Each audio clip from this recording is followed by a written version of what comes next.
Hey everybody, it's Commander Clyde, and we're back once again with another dual tier list. Okay, I know it's been a while, but I've been waiting for 5.9 to be released.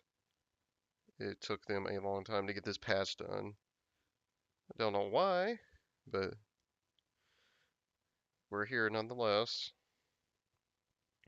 So, the $1,000,000 question, the thing you all have been waiting to know is where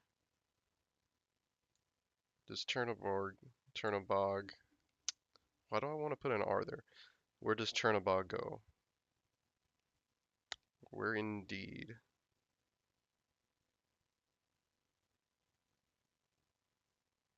Think closely about that.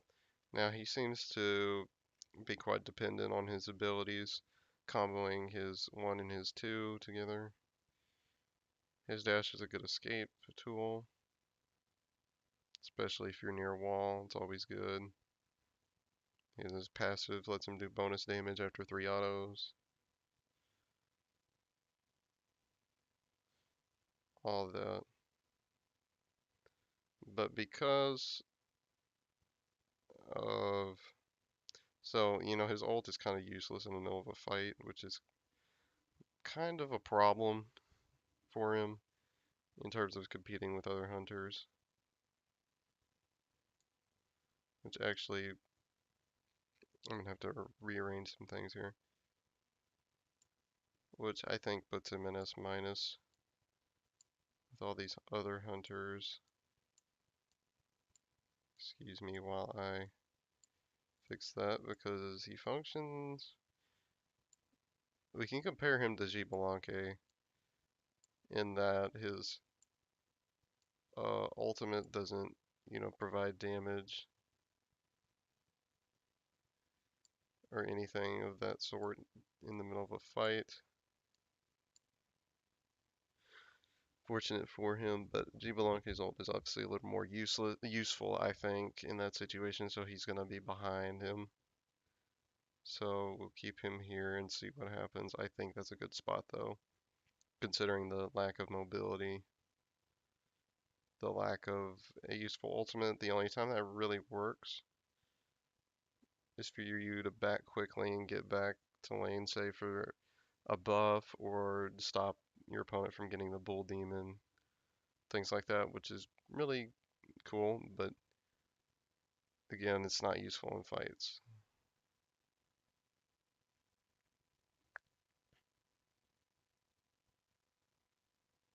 Okay, let's think here. What do we have to move? So periodically I'll have to check this to actually see things. Upwash, where did I have him? A, he's not going to move just because Corpse Explosion does slightly more damage on its base. I don't think he's going to move from where he is. I think this is a good place to have him.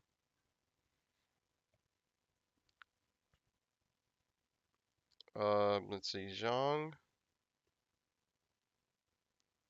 I think,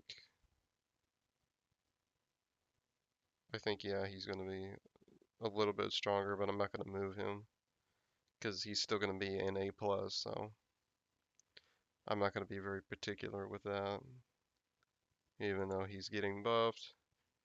Chernobog we talked about. Kukulin and Erlang aren't going to move from where they are. It's fine.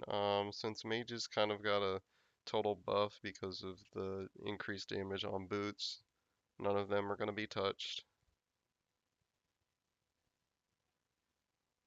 Because I can't go through every mage and talk about how boots affects them and move them, like that's silly. Anyway, Hachiman's slightly weaker, but I think he's still in that same this same zone here with these high DPS hunters that don't quite match up to these guys up here, but that's fine.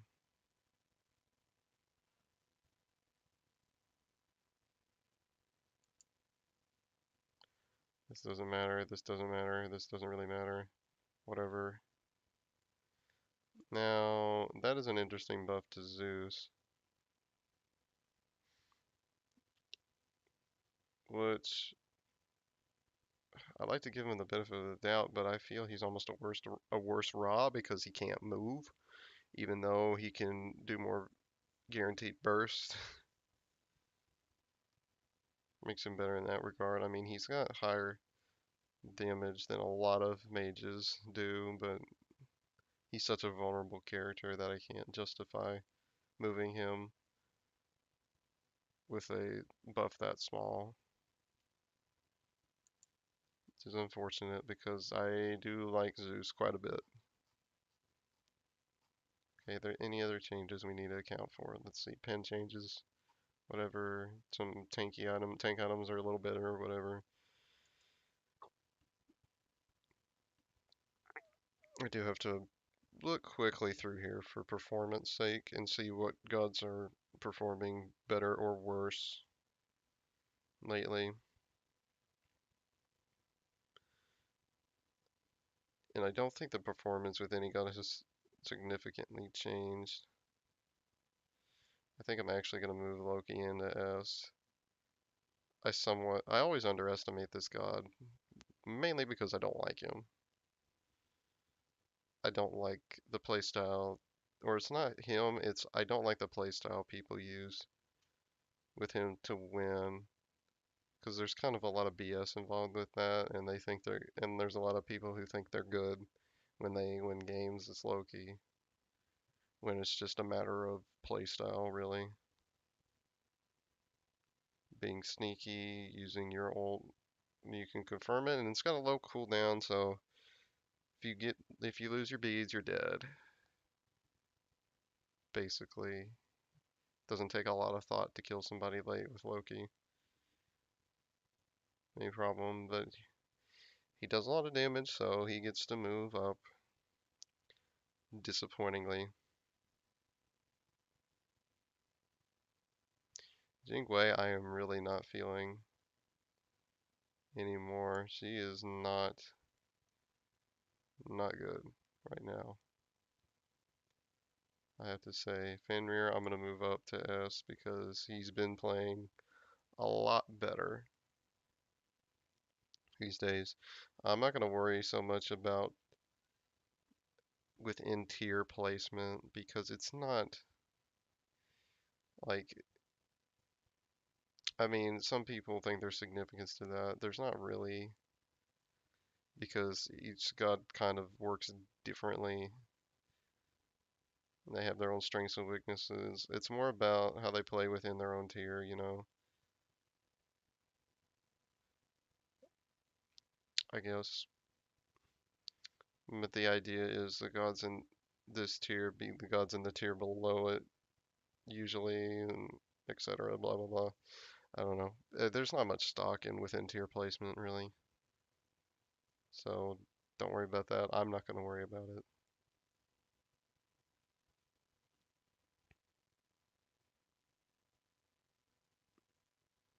Um, Vamana, I'm giving a definite move up.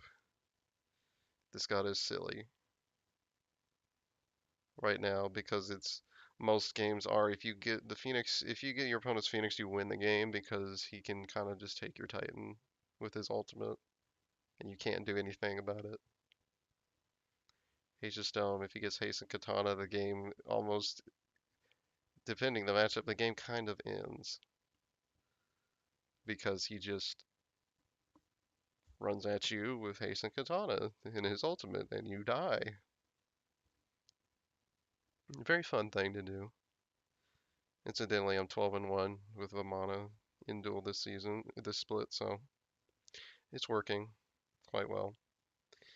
And I don't see any other obvious changes, so I think that's going to do it for this tier list video today, guys. Thanks everybody for watching. Like and subscribe if you enjoyed the video.